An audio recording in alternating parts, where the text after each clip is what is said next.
Samantha, thank you. One of Wisconsin's GOP candidates for governor defending his plan to end training requirements for those seeking a concealed carry permit. Whitefish Bay Manufacturing CEO Bill Berrien speaking to Action 2 News this afternoon, just hours after the Minneapolis shooting. Chief political reporter Jason Zimmerman spoke with Berrien about this issue and more. He's live in the studio with that. Jason.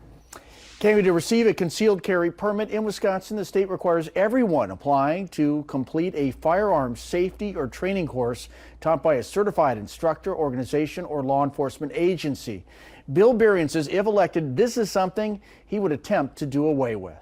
During a sit-down interview with the Republican gubernatorial candidate Bill Berrien, we asked about why he supports rolling back mandatory firearms training for Wisconsinites seeking a concealed carry permit. I'm always going to say that a person that is going to carry a weapon, it's in their best interest to obtain the right training.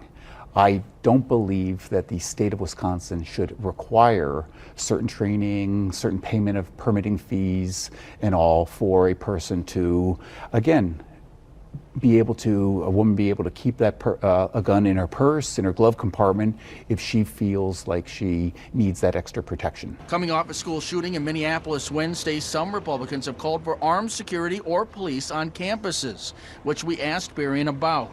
He tells us he doesn't support a blanket approach.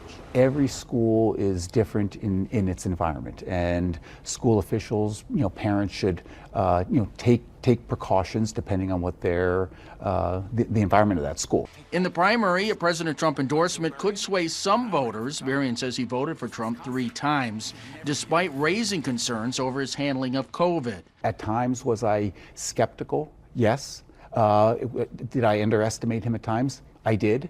But again, I have voted for him every time, and what he is doing this term is outstanding. On the issue of marijuana, Berrien says he is open to legalization. I know some Republicans have said medical marijuana. Would you at all be open to recreational usage? Again, just open to considering and having those discussions. Back on the issue of guns, Berrien also told us he would not allow for concealed carry within a school zone, despite some previous media reports suggesting otherwise. Chris and Cami, back to you.